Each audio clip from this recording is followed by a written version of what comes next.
नमस्कार, दूरदर्शन के विशेष कार्यक्रम में आप सभी का बहुत बहुत स्वागत है। जैसे हम बात करते हैं राजस्थान के अपने प्रदेश की, तो एक रंग बिरंगी तस्वीर आंखों के सामने आती है और हमारा जो ये प्रदेश है पूरी दुनिया में अपनी विशेष पहचान रखता है। हमारी कला, हमारी संस्कृति, हमारे तीज त्योहार पूरी दुनिया में बहुत ही ज़्यादा माने जाते हैं, मनाए जाते हैं और इनका एक अलग महत्व भी है। लेकिन जब हम आज बात करने जा रहे हैं अक्षय तृतीया की, तो जैसे ही तीज त्योहार का नाम सामने आता है, जैसे ही यहाँ इस दिन होने वाले आयोजन सामने आते हैं, साथ ही एक तस्वीर भी उभर के आती है। वो होती है छोटे छोटे बच्चों की शादी की। किस तरह से अक्षय तृतीया, जो कि एक बहुत विशेष पर्व है, इसके साथ में इस प्रथा का जुड़ाव हमारे समाज को प्रभावित करता है, हमारे परिवार को प्रभावित करता है, हमारे भविष्य को प्रभावित करता है। इस पर चर्चा करने के लिए हमारे साथ आज दो बहुत खास मेहमान मौजूद है। हमारे साथ स्टूडियो में मौजूद है धर्मिता चौधरी जी, आप है PRO ग्रेटर नगर निगम जयपुर, और आपके साथ में है मोनिका राव जी, आप है assistant professor sociology, university of Rajasthan. आप दोनों का स्टूडियो में बहुत बहुत स्वागत है और आप दोनों को अक्षय तृतीया की, आखा तीज की बहुत सारी शुभकामनाएं। धर्मिता जी, सबसे पहले आपसे जानना चाहूंगी कि जैसे आखा तीज की बात आती है तो साथ में छोटे छोटे बच्चों की शादी की तस्वीर उभर के आती है, क्या कहेंगी आप? आखा तीज कह लीजिए, अक्षय तृतीया कह लीजिए, या बैसाख शुक्ल तृतीया का वो दिन जिस दिन किसी भी पंडित से मुहूर्त पूछने की आवश्यकता नहीं होती है, जिस दिन किए गए कार्य का फल, जिस दिन दिए गए दान का फल कभी क्षय नहीं होता है। इसलिए इस दिन की बहुत ही अधिक महत्ता है और इसीलिए इस दिन विवाह ज़्यादा होते हैं। लेकिन ये दुर्भाग्य है कि इस दिन बाल विवाह होते हैं। जिस उम्र में गुड्डे गुड़िया खेले जाते हैं, उस उम्र में उन बच्चों को गुड्डे गुड़िया बनाकर उनकी शादी कर दी जाती हैं। कई बालिकाएं वधू बन जाती हैं। लेकिन इसमें कहा जाता है हमारी सनातन संस्कृति में, हमारी पुराणों में, कि 10 तालाब बनाने पर जो पुण्य प्राप्त होता है वो एक कन्यादान से होता है। कन्यादान सबसे बड़ा दान कहा जाता है और इसीलिए इस बाल विवाह इस दिन होते हैं कि कन्यादान अगर हो तो उसका कभी क्षय नहीं होता है। लेकिन बाल विवाह एक ऐसा पाप है जिसका कभी क्षय नहीं होता है और जिसका आगे आने वाली पीढ़ियां भुगतती हैं, उनके माता पिता भुगतते हैं और वो युगल भी, जिनकी शादियां होती हैं, जिन बच्चों की शादियां होती हैं, उनका भविष्य भी बर्बाद होता है। तो ये अक्षय पाप के भागीदार वो बनते हैं। ये बहुत अच्छी बात कही आपने कि अक्षय जो है, जो चीज़ क्षय नहीं होती लेकिन एक पाप होता है कहीं ना कहीं। मोनिका जी, आपसे जानना चाहेंगे, आप सोशियोलॉजी की प्रोफेसर है, आपका एक अलग दृष्टिकोण होगा इसे लेकर के। शादी एक संस्था है, बहुत पवित्र संस्था, एक संस्कार है, लेकिन छोटे छोटे बच्चों की शादी करा देना इस दिन संस्कृति के नाम पर, उसे अपनी परंपरा के नाम पर, आज के परिप्रेक्ष्य में आप इसे किस तरह से समझाएंगे? बिल्कुल, ये एक जीवन शैली का हिस्सा रही है कि हम अक्षय तृतीया के दिन, जहाँ पे हर शुभ कार्य को शुरू करने का दिन माना जाता है, और विवाह क्योंकि एक संस्कार माना गया है भारत में, तो इसे उस तरह की संस्था, सामाजिक संस्था के रूप में देखा गया है जहाँ से जीवन को जोड़ने और अनंत की यात्रा की ओर बढ़ने की बात है। लेकिन समाज शास्त्रीय दृष्टिकोण से यदि मैं इसे देखूं तो इस दिन होने वाले बाल विवाह, जो कि एक वायरस की तरह समाज में फैल रहे हैं, और सिर्फ ये एक बीमारी का कारण नहीं बनते, इनसे अनेकानेक अन्य बीमारियां, जिन्हें हम सामाजिक समस्या या सामाजिक दृष्टिकोण से कुप्रथा के रूप से देखते हैं, वो उभर के आती हैं। यहाँ पर निर्धनता का दुष्चक्र बढ़ना, बाल विवाह के कारण आपकी निर्भरता बढ़ने के साथ साथ आर्थिक तंगी, और आर्थिक तंगी के साथ साथ आपकी शिक्षा के स्तर का कम होना, ये सारी ऐसी इंटरट्विन्ड, इतनी ज़्यादा गुत्थम गुत्थे में इस तरह से समाज में जटिलता से जुड़ी हुई समस्याएं हैं जो समाज को खोखला करने की ओर भी बढ़ सकती हैं। हमारी भौतिकवादी संस्कृति के चलते माता पिता कई बार ये सोचते हैं कि जो आर्थिक भार हमारे ऊपर पड़ेगा विवाह के कारण, बाल विवाह के कारण, हम उसमें बचत कर सकते हैं, लेकिन वो एक छोटी सी बचत पूरे समाज में एक जीवन ही नहीं, कई जीवनों को दाव पर लगा देती है। ऐसी परिस्थिति में माता बनना और उसी के साथ साथ बचपन का खत्म होना, ये दो एक ऐसी स्थितियां हैं जो समाज में एक बड़ी समस्या को खड़ा कर सकती हैं। इसी के साथ मैं आपसे ये कहना चाहूँगी कि इसमें एक इनइक्वालिटी का भाव जो समाज में है वो बहुत अधिक बढ़ जाता है, तो वो एक बड़ी समस्या कई अन्य समस्याओं को बिल्कुल, तो कहीं ना कहीं देखा जाए तो ये जो एक प्रथा है बाल विवाह की, ना सिर्फ एक संस्कार है, ना सिर्फ एक धर्म और संस्कार और संस्कृति से जोड़कर देखी जाने वाली एक प्रथा है, बल्कि सामाजिक दृष्टिकोण से भी इसका एक अलग महत्व और अलग प्रभाव भी पड़ता है। धर्मिता जी, अब प्रशासनिक महकमे से आती हैं, आपने किस तरह का बदलाव देखा है? जैसे जैसे समय बीत रहा है, जागरूकता लाने की कोशिश की जा रही है, ऐसे में किस तरह से बदलाव देख पा रही हैं? किस तरह के आपने चेंजेस देखे हैं? देखिए, बदलाव तो बिल्कुल हुआ है, लेकिन अंकुश अभी तक नहीं लग पाया है। जिला प्रशासन हो या स्थानीय स्तर पर हो या पंचायत स्तर पर हो, हर स्तर पर इसके लिए प्रयास किए जाते हैं। अलग तरीके से विशेष टीमें गठित की जाती हैं। इसके अलावा आप चाइल्ड हेल्पलाइन नंबर 1098 पर शिकायत की जा सकती है, और जो शिकायत करता है उसकी पहचान भी गोपनीय रखी जाती है। इसके अलावा मुख्यमंत्री हेल्पलाइन नंबर 181 पर कॉल किया जा सकता है, पुलिस कंट्रोल रूम 100 पर कॉल किया जा सकता है, या आपातकालीन सेवा 112 पर कॉल किया जा सकता है। तो इसके लिए प्रशासन अलर्ट है और अलग अलग तरीके से वो इस पर अंकुश लगाने के प्रभावी प्रयास कर रहा है। बिल्कुल, और हर वर्ष हम सुनते भी हैं कि पुलिस ने जाकर बाल विवाह रुकवाए, प्रशासन बीच में आया, प्रशासन की मदद से बाल विवाह रुके गए। और कई बार हम ये भी देखते हैं, मोनिका जी आपसे जानना चाहूँगी कि जो लड़कियाँ हैं, जो बच्चियाँ हैं, वो खुद जाकर के शिकायत करती है और अपने आप को इस विवाह से बचाने का प्रयास करती है, लेकिन बाद में शायद उन्हें इस चीज़ का बहुत बड़ा खामियाजा भी भुगतना पड़ता है। शादी एक बच्चे और एक बच्ची, एक किशोर एक किशोरी दोनों में होती है, तो हम ये नहीं कह सकते सिर्फ लड़कियां इससे प्रभावित होती हैं, लड़के भी प्रभावित होते होंगे। मोनिका जी, किस तरह से देखते हैं आप? इसमें बचपन तो दोनों का ही छिन जाता है। यदि एक भी पेयर जो विवाह संस्था और संस्कार से जुड़ा है, उसमें से एक भी जो 18 वर्ष महिला और पुरुष के लिए जो 21 वर्ष की आयु तय की गई है उससे कम का है, तो पूरी सामाजिक संस्था प्रभावित होती है। ना सिर्फ वो दो व्यक्ति जो इस विवाह संस्कार से जुड़े हैं वो दोनों, उनसे होने वाली संतान और फिर सारा परिवार और समाज, ये एक पूरा एक नेटवर्क की तरह से समस्या और उसके प्रभावों से जुड़ता है। आपने एक बहुत अच्छी बात की, क्योंकि हम जनरली ये इसके लिए जो कानून है वो जेंडर बायस नहीं है, ये समस्या जेंडर बायस नहीं है, क्योंकि दोनों ही जो मेल और फीमेल हैं वो दोनों प्रभावित होते हैं। अब ऐसी परिस्थिति में जो पुरुष के संदर्भ में आपका प्रश्न है, क्योंकि यदि वो 21 साल से कम है तो नेचुरली वो आर्थिक रूप से निर्भर होगा और शिक्षा उसकी पूर्ण नहीं हुई होगी, और उसके जो निर्णय लेने की क्षमताओं पर भी इसका प्रभाव पड़ेगा। जब आप विवाह के संस्कार से जुड़ते हैं तो आपको कई ऐसे निर्णय लेने पड़ते हैं जो कि उसमें मैच्योरिटी की ज़रूरत है, जिसमें एक हॉलिस्टिक एक पूरे एक्सप्लोर करा हुआ एक जीवन की ज़रूरत है, और उस प्रौढ़ता और उस वयस्कता के स्तर को न पाकर यदि विवाह संस्था में जोड़ा जाए तो उसका प्रभाव हर एक पल पर, हर एक क्षण पर, हर एक क्रियाकलाप पर पड़ेगा और नकारात्मक प्रभाव पड़ेगा। क्योंकि जो जिस तरह की मैच्योरिटी की आवश्यकता है वो न होने पर यदि वो महिला भी 18 साल से ऊपर है तो वहाँ पे कॉन्फ्लिक्ट की स्थिति बनती है, और ना सिर्फ कॉन्फ्लिक्ट की स्थिति बनती है, यहाँ पर जो कस्टम्स को निभाने के लिए संस्कार के सरोकार से परंपराओं की सौगात बनाकर हम कुछ चीज़ों को जोड़ लेते हैं, लेकिन वो कहीं ना कहीं समाज के विकास में अवरोधी कारक बन जाते हैं। पर एक मुझे कविता याद आ रही है, दारा प्रकाश जोशी जी की एक कविता है जिसमें एक बेटी ने बाबुल के नाम खत लिखा है। उसने अपनी सारे सपने लिखे हैं, तो वो लिखती है, बचपन में मत ब्याहो बाबुल, सारे सपने बिछुड़ जाएंगे, इन सपनों को खोकर बोलो बाबुल किधर जाएंगे, इन सपनों को खोकर बोलो बाबुल किधर जाएंगे। तो बेटियां तो बहुत प्यारी होती हैं, और उसी तरीके से हमारी बहुत ही मार्मिक कविता थी आपकी, जहाँ पर छोटे छोटे सपने होते हैं, चाहे वो लड़का हो चाहे लड़की हो, किस तरह से उन्हें जीवन यापन करना है, क्या उन्हें आगे होकर बढ़ना है।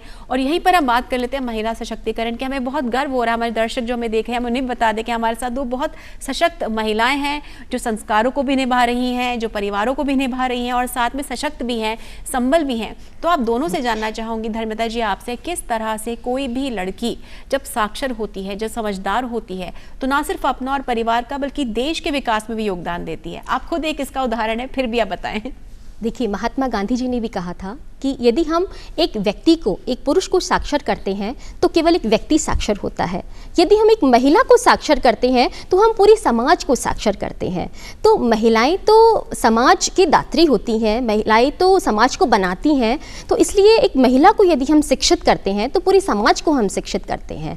तो महिलाएं, ऐसा नहीं है कि अभी बहुत परिवर्तन आया है, महिलाएं शिक्षित होने लगी हैं, महिलाएं डिजिटली साक्षर होने लगी हैं, महिलाएं आर्थिक रूप से सशक्त होने लगी हैं। मैं आपको भी उदाहरण बताऊं, हमने अभी नगर निगम ग्रेटर में प्रोग्राम किया था शक्ति वंदन। वहाँ हमने स्वयं सहायता समूह की महिलाओं को हमने बुलाया था, तो करीब 300 स्टॉल लगी थी। तो जब मैंने उन्हें बहुत करीब से जाना, उनकी कहानियाँ सुनी, तो शायद मेरी आंखें भीग गई कि वो महिलाएं जो थी उन्होंने 5,000 रुपये से शुरुआत की और आज वो लाखों में कमा रही हैं। तो आप इसी सशक्तिकरण के एक उदाहरण बोल सकते हैं। बिल्कुल, आप क्या कहना चाहेंगे, किस तरह से एक साक्षर सशक्त महिला पूरे देश को है जो आगे बढ़ा सकती है?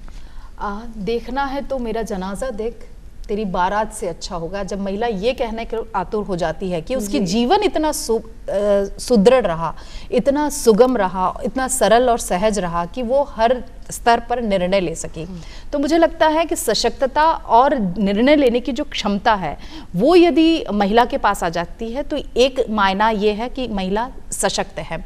लेकिन जब अक्षय तृतीया की बात करते हैं, बाल विवाह की बात करते हैं और महिला सशक्तिकरण की बात करते हैं, तो यहाँ जागरूकता एक ऐसा पक्ष है, अच्छी बात कही जो सबसे ज्यादा आवश्यक है। क्योंकि बिना जागरूक हुए हम जो पॉजिटिव वर्ल्ड और पॉजिटिव सोसाइटी, पॉजिटिव फैमिली की बात कर रहे हैं वो हम नहीं पा सकते। तो ऐसी परिस्थिति में मुझे लगता है महिला सशक्तिकरण के लिए तो यही कहना होगा कि आत्मबल से बढ़कर कोई विभूति नहीं है, और जो इसका धनी है वो सामर्थ्यवान भी है और संपत्तिवान भी। तो महिलाओं को अपने आत्मबल को सुदृढ़ करने के लिए धृति, तेज, पावनता, क्षमा, अद्रोह, मान, विहीनता, इन सभी को अलग करते हुए अपने पक्ष को रखने, अपने निर्णय लेने की क्षमता को अपने साथ रखना और परिवार के साथ जुड़कर आगे बढ़ने की बात रखना, ये बहुत अच्छी बात इससे समाज में एक बिल्कुल पॉजिटिव बिल्कुल सही बात थी मोनिका। धर्मिता जी, आप भी इस बात को मानेंगी कि जब हम आगे बढ़ने की बात करते हैं, इसका मतलब यही नहीं होता कि हमें समाज और परिवार के विरुद्ध जाना है, बल्कि सबको साथ में लेकर आगे चलना और तब जाकर सशक्त बनना है।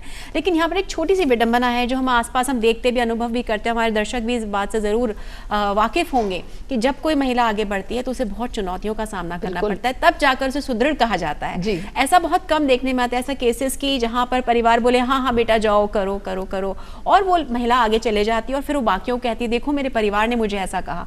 अक्सर जब हम ये कहानियां सुनते हैं उसमें दर्द जरूर होता है कि मैंने अकेले शुरुआत की, फिर कारवां बना और फिर मैं आगे बढ़ पाई। ऐसे में जागरूकता की हम बात करें या हम काउंसलिंग की बात करें तो क्या महत्व रखती है? क्या आप ऐसे परिवारों से मिली हैं कभी जहां जाकर आपने उन परिवारों को समझाया हो कि इस बच्ची की उम्र नहीं है शादी की, इस बच्चे की उम्र नहीं है शादी की? किस तरह से परिवारों को इस चीज़ के बारे में समझाया जा सकता है? देखिए, सबसे पहले तो इसमें खुद बालिका ही शिक्षित हुई हैं। अगर आप रेशो की बात करें तो एक रिपोर्ट के सर्वे के आधार पर अभी तक 34.3 केसेस बाल विवाह के आए हैं। अगर हम 2019 से लेकर के 21 तक की बात करें तो 2019 में केवल बाल विवाह के एक रिपोर्ट के मुताबिक केवल 11 केस थे। इसके अलावा 2020 में 3 केस थे और 2021 में केवल 11 केस आए।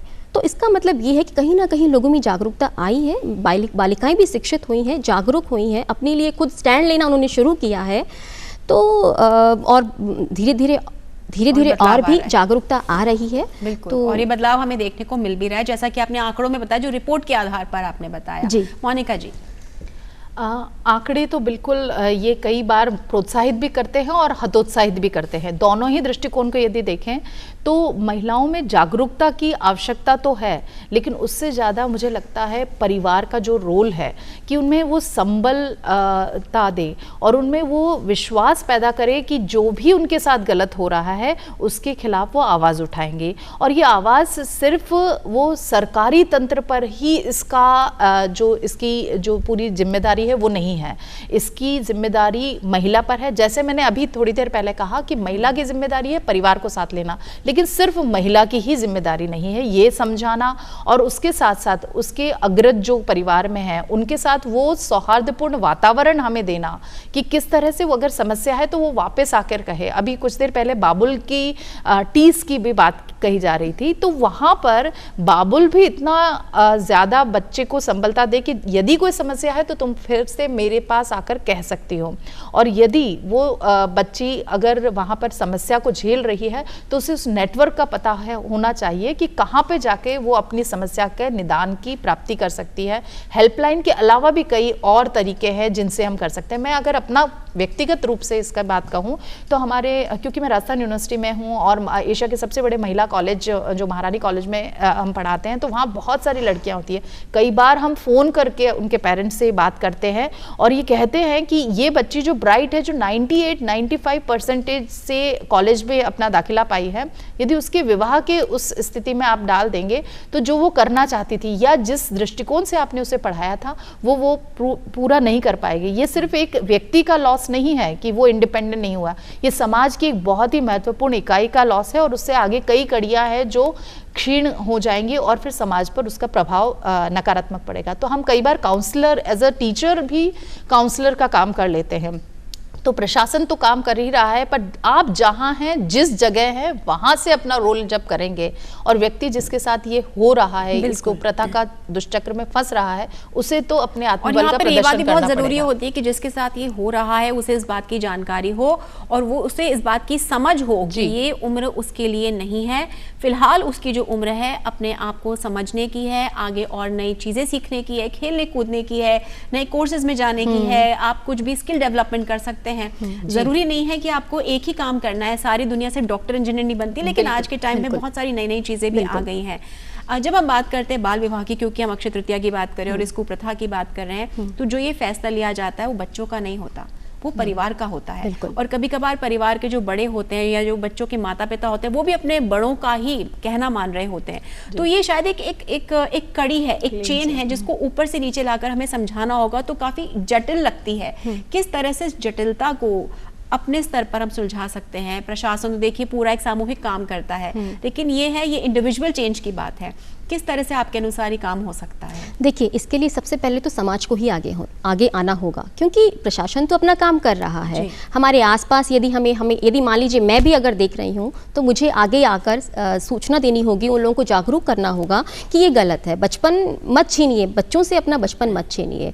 तो ये कहीं ना कहीं हमारे आसपास के लोग, हमारा समाज ही इसमें कर सकता है। इसके अलावा तो स्थानीय क्या आपने ऐसे कोई केसेस देखे इन दिनों में जहाँ पर आपने कि एक समाज के बड़े ने ये इस तरह का फैसला लिया हो कि नहीं, इन बच्चों का विवाह नहीं होना चाहिए, इन्हें पढ़ने दिया जाए, इन्हें खेलने दिया जाए? क्या ऐसा कोई किस्सा? नहीं, बिल्कुल। अभी हाल ही में पिछले साल की मैं बात बताऊं तो मैं कहीं गांव गई हुई थी, तो वहां पर भी ऐसा ही कुछ चल रहा था। तो उन बच्चों ने सूचना दी हमारी पड़ोस में कि हमारी शादी हो रही है, तो वो तुरंत उन्होंने सरपंच को सूचना दी और सरपंच वहां गए और उस शादी को रुकवा दिया। तो इस तरीके से अब किसी का बचपन छीनने से रुक गया। तो मुझे बहुत अच्छा लगा कि आप देखिए किसी के एक कदम उठाने से किसी का बचपन बच गया। जी। अभी मेरी आंखों देखा एक किस्सा मैं आपके साथ शेयर करना चाहती हूँ। एक गांव में बच्चे की एक सगाई टूट गई और उसके कारण वो बार बार माता पिता ये सोच रहे थे कि छोटी बेटी जो अभी नाबालिग है उसका विवाह जल्दी कर दिया जाए। अच्छा। तो ये जो सामाजिक प्रेशर है, जो दबाव है, वो एक समस्या कई बार पैदा कर देता है। तो ऐसी स्थिति में वहाँ पे ये थोड़ी काउंसलिंग करने के बाद ये हुआ कि कुछ अपॉर्चुनिटीज़ को डेवलप किया गया, अवसरों को दिया गया कि जो छोटी बच्ची है जिसे वो स्कूल नहीं भेज रहे हैं, तो पहले तो काउंसलर ये काम किया गया वहाँ पे जो एजुकेशन सेक्टर जो काम कर रहा था उस गांव में, कि उन्होंने उसको बताया कि आप इस तरह से इसको पढ़ा सकते हैं और ये अपॉर्चुनिटीज़ है, कुछ इकोनॉमिक अपॉर्चुनिटीज़ इसके साथ जोड़ी जा सकती हैं। तो माता पिता का जो सामाजिक दबाव को कम करने के लिए आर्थिक निर्भरता एक अच्छा सहारा हो सकता है। तो हमें इस दिशा में सोचना है कि हम what next, what we can do, हम क्या कर सकते हैं इस दिशा में ताकि कि इस समस्या से हम निजात पा सकें। और इस पर्टिकुलर इस समस्या के लिए मैं ये कहूँ कि उस बच्ची ने आज की स्थिति में बीएड भी कर लिया है और उसके बाद उसका विवाह जब वो करने गई तो उसने यही कहा कि जब तक मैं आर्थिक रूप से निर्भर नहीं होंगी मैं विवाह के लिए नहीं तैयार हूँ। तो ये जो एक शक्ति आती है अपने आप में सोच विचार करने की, वो भी मुझे लगता है समाज और जो भी जुड़ा है, शिक्षा हो, प्रशासन हो, परिवार हो, या जो भी एजुकेटेड लोग आपके पास है जिन्हें इस चीज़ का ज्ञान है, उन्हें आगे उसको संवर्धन करना चाहिए। तो ये दो असल मायनों में यही महिला सशक्तिकरण है। बिल्कुल बिल्कुल, बहुत खूब कहा आपने। लेकिन कहीं ना कहीं हम ये देख रहे हैं कि आर्थिक संबलता जो है वो परिवारों के लिए भी बहुत बड़ा आज भी एक टास्क है, एक चुनौती है। क्योंकि जब बच्ची पैदा होती है तो सबसे पहला ख्याल यही आता है इसकी शादी, इसका दहेज, किस तरह से। तो एक के साथ एक, जैसा कि मोनिका जी ने शुरुआत में बताया था, चीज़ें जुड़ी हुई रहती हैं। यहाँ पर अगर हम बात करें महिला स्वास्थ्य की, तो वो भी एक, जैसा आपने ही बताया था, आप दोनों बता रही थी, वो भी प्रभावित होता है। क्योंकि जब जल्दी शादी हो जाती है तो जल्दी बदलाव देखने को मिलते हैं, फिर वही समाज आकर के आगे परिवार को बढ़ाने की बात करता है। किस तरह से ये वाला जो पहिया है ये डगमगाता है? देखिए, मातृत्व मृत्यु दर का बढ़ना और शिशु मृत्यु दर का बढ़ना, ये दो एक ऐसे कारक, डेमोग्राफिक कारक है, जनांकीय कारक है जो इससे सीधे जुड़े हुए हैं। लेकिन उससे भी ज़्यादा अगर मैं इसको बहुत लेमन लैंग्वेज में समझाना चाहूँ तो ये कह सकते हैं कि अगर आपके पास अच्छी मिट्टी, अच्छी रोशनी और अच्छा पानी नहीं है तो आप किसी भी बीज को नहीं बढ़ा कर सकते पौधे या पेड़ बनने के लिए। तो ये वैसा ही है, यदि बाल विवाह हो रहा है तो बच्चेदानी की जो साइज़ है, जो उसकी स्ट्रेंथ है, वो कम होती है और उसमें जो बीज पनप रहा है वो निश्चित रूप से उतना सुदृढ़ नहीं होगा कि समाज में एक कुपोषित नहीं और एक सुपोषित और एक अच्छा सुदृढ़ बच्चे को पैदा कर सके। मानसिक, सामाजिक, स्वास्थ्य, इन तीनों स्तर पर तो पड़ेगा ही। बच्चे की भी शारीरिक स्थिति खराब हो सकती है और माँ की भी। तो ये जो एक स्थिति है वो बहुत खराब है। और उससे भी दूसरा जुड़ा है, क्योंकि हम जो बहुत एम्बिशियस पेरेंट्स हो गए हैं। जब बच्चा शारीरिक रूप से कमजोर है, वो मानसिक रूप से भी उस पर प्रभाव पड़ेगा। और एम्बिशियस पेरेंट्स होने के कारण जो प्रेशर कुकर हम बना देते हैं बच्चों की स्थिति पर कि आपको ये करना ही है, ये टारगेट बनाना ही है। आपने बहुत अच्छी बात कही कि डॉक्टर इंजीनियर ही बनना है, अगर यही टारगेट सेट कर देंगे तो जब बीज ही कच्चा है, बीज ही परिपक्व नहीं है, तो उससे फल कैसे परिपक्व होंगे, ये हमें सोचना होगा। और ये एक बहुत सीरियस बात है जो समाज को और यहाँ देखिए, समाज की अगर हम इस आधारभूत ढांचे की बात करें धर्मिता जी, मोनिका जी, तो आप भी मेरे साथ में सहमत होंगी कि एक तरफ तो हम बाल विवाह से जूझ रहे हैं, एक तरफ से इससे आने वाले जो कुप्रभाव है, दुष्प्रभाव है, जो पूरा समाज झेलता है उससे, और वहीं पर हम माता पिता की बात कर रहे हैं जो इतना प्रेशर क्रिएट कर देते हैं, चाहे वो लड़का हो चाहे वो लड़की, उन्हें कुछ कर दिखाना है। तो कहीं ना कहीं ये जो स्थिति है ये इससे उत्पन्न तो हो चुकी है, लेकिन इससे निवारण पाने का क्या रास्ता आपको नजर आता है? मैंने जैसे पहले कहा कि एक अवसर की प्रधानता हो, कि बच्चे को ये पता हो कि मुझे जीवन में क्या करना है। यदि उसे माता पिता उस चीज से अनभिज्ञ है कि उसे किस तरह से उस दशा में किस तरह की दिशा दी जाए, तो कई शिक्षा के क्षेत्र में जो टीचर्स हैं उनसे, टीचर्स नहीं है तो काउंसलर, प्रशासनिक जो हेल्पलाइन है, ये तो एक चैनल है ही, लेकिन उससे भी ज़्यादा हमें अवसर को ढूंढना होगा कि बच्चे दिशा भ्रमित न हो। और माता पिता इस बात से दिशा भ्रमित न हो कि यदि उनके बच्चे की उम्र कम है और वो शादी करना चाहते हैं ताकि आर्थिक निर्भरता उन पर न रहे, तो ये जो एक अवसर को करना होगा। दूसरा मुझे बहुत इंपॉर्टेंट यहाँ पे लगता है कि जो हमारी शिक्षा की जो पद्धति है उसमें ही इसको इंट्यून करना पड़ेगा, आपको उसको संचारित करना पड़ेगा कि ये समस्या ना बने। ये समस्या जो है, अगर हम बात करें, क्योंकि अक्षय तृतीया की जब हम बात करते हैं बाल विवाह की, तो रूरल वर्सेस अर्बन का भी जो एक कॉन्ट्रास्ट हमें देखने को मिलता है। धर्मिता जी, आप क्या कहेंगे, किस तरह से इसको हम इक्वल ला सकते हैं, इसको हम बराबर कर सकते हैं कि जो ग्रामीण क्षेत्रों में और शहरी क्षेत्रों में जो हमें दिखता है, ऊंच नीच दिखती है, इसे हम समातल ला सके और सबके लिए समान अवसर प्रदान कर सकें? देखिए, सबसे पहले तो बाल विवाह अधिकतर ग्रामीण तबके के में ही होते हैं, क्योंकि वहाँ इतनी शिक्षा नहीं होती है, वहाँ इतनी जागरूकता नहीं होती है। यदि हम शिक्षा और जागरूकता दोनों को ही हम वहाँ ग्रामीण तबके के लोगों में लेकर आएँ तो शायद इस पर काफ़ी हद तक अंकुश लगाया जा सकता है, क्योंकि शिक्षा एक ऐसा हथियार है जिस पर हमारी जितनी भी सामाजिक बुराइयाँ हैं, जो कुप्रथाएँ हैं, उन पर वार कर सकती है। क्योंकि शिक्षा ही जीवन का आधार है, इसके बिना सब बेकार है। और जागरूकता सबसे पहले है कि जो शहर के लोग हैं वो जागरूक हैं, ग्रामीण तबके के लोगों तक उतनी जागरूकता नहीं आ पाती है। तो सबसे पहले डिफरेंस जो हम कम करेंगे वो शिक्षा और जागरूकता से ही हो सकता है। बिल्कुल। मोनिका जी, मुझे लगता है ये दो कारण तो बहुत ही सशक्त माध्यम है जिससे इस समस्या से हम निजात पा सकते हैं, इसे कंट्रोल कर सकते हैं। लेकिन जो मीडिया का जो रोल है, जो कि आप जैसे कर रहे हैं अभी, ये जागरूकता का ही एक तरह से काम है। तो जो रोल ऑफ मीडिया है, जो हमारी फिल्म है, हमारी पोएट्री है, सोशल मीडिया नहीं भूल सकते आज। बिल्कुल, सोशल मीडिया के प्लेटफॉर्म तो बहुत ज़्यादा, छोटी छोटी रील्स से भी, सभी चीज़ों से हमें एक कैंपेन की तरह, तो मैंने जैसे कहा कि सिर्फ सरकार नहीं, सिर्फ माता पिता नहीं, सिर्फ व्यक्ति नहीं, पूरे समाज की जितनी भी संस्थाएं हैं, समितियां हैं, संगठन हैं, उन सबको एक होकर इस दिशा में जागरूकता और कुछ तो व्यक्ति विशेष, अगर वो ऐसी कोई कहानी देखता है, आसपास कोई किसी व्यक्ति से मिलता है जिसने इस दिशा में कुछ काम किया हो, तो उन्हें आगे लाना चाहिए। आप दोनों बेहद जागरूक हैं, आप दोनों सशक्त हैं, आप दोनों अपने आप में उदाहरण है और हमें बहुत गर्व है कि आज दूरदर्शन परिवार के इस मंच पर आप हमारे साथ में हैं। चलते चलते जो दर्शक हमें कार्यक्रम देख रहे हैं, हमें पहचानने की, जानने की कोशिश कर रहे हैं, हमारे इस मैसेज को देख रहे हैं, उनसे आप क्या कहना चाहेंगे? मैं उन सभी बालिकाओं को, मैं सभी उन महिलाओं को चंद लाइनें बोलना चाहूँगी। अपने एहसास को शिद्दत से जगाकर देखो, हर एक जुनून तक हसरत को बढ़ाकर देखो, मिटाकर खुद को मुकाम मिलता है कोई, किसी मंजिल के लिए पांव उठाकर तो देखो, सारी दुनिया तुम्हारे कदमों में सिमट आएगी, मुश्किलों को आसान बनाकर तो देखो। बिल्कुल, बहुत खूब, बहुत खूब, क्या बात, मोनिका जी, बहुत सुंदर। इसी बात को मैं अपने लहजे में अगर कहूँ तो अपनी खिड़की पर लगी धूल हटाकर देखो, कि यदि अगर आपकी जागरूकता कम है तो उसे बढ़ाइए, यदि शिक्षा की कमी है तो उसे बढ़ाइए, और इन सब की चीज़ें, मतलब सोच बदलेगी तो आपकी जो नज़र बदलेगी तो नज़ारे बदल जाएंगे। काव्य से अगर हम इसको एक शिक्षा के उस पे लाए तो यहाँ पर सिर्फ आंकड़ों से नहीं, हमें यहाँ पर सिर्फ कहने से भर से नहीं, करने की बात है। तो आपको कदम उठाना होगा इस दिशा में। और जो दर्शक देख रहे हैं उन्हें मैं कहूँगी कि यहाँ से आप एक प्रतिज्ञा भी ले लें कि मैं इसमें कंट्रीब्यूट करूँगी, चाहे मैं एक सरकारी अफसर हूँ या एंकर हूँ या एक टीचर हूँ या नहीं हूँ, लेकिन मैं अपने एक नागरिक होने का दायित्व कैसे पूरा कर सकती हूँ, तो ही ये समाज बदलेगा, तो ही परिस्थितियां बदलेंगी। बहुत बहुत खूब बात है, बहुत ही सुंदर बातें आप दोनों ने बताई हैं और हमारे दर्शक जो ये कार्यक्रम देख रहे हैं, दूरदर्शन की विशेष प्रस्तुति देख रहे हैं, इस बात को जरूर समझ चुके होंगे कि आज की आवाज होनी चाहिए कि हम ज्ञान का अलग जगाएं और बंधन से आजाद हो जाएं। हर त्योहार, हर तीज, हर दिन हमें एक नया मौका देता है कि हम उसमें अपनी कलाकृति का ही नहीं बल्कि अपने सपनों का रंग भरें, उसमें अपने अरमानों का रंग भरें, अपने आप को सुधारें, अपने परिवार को सुधारें और देश को और सुदृढ़ बनाएं। हमारे स्टूडियो में आने के लिए, हमसे बात करने के लिए बहुत बहुत धन्यवाद।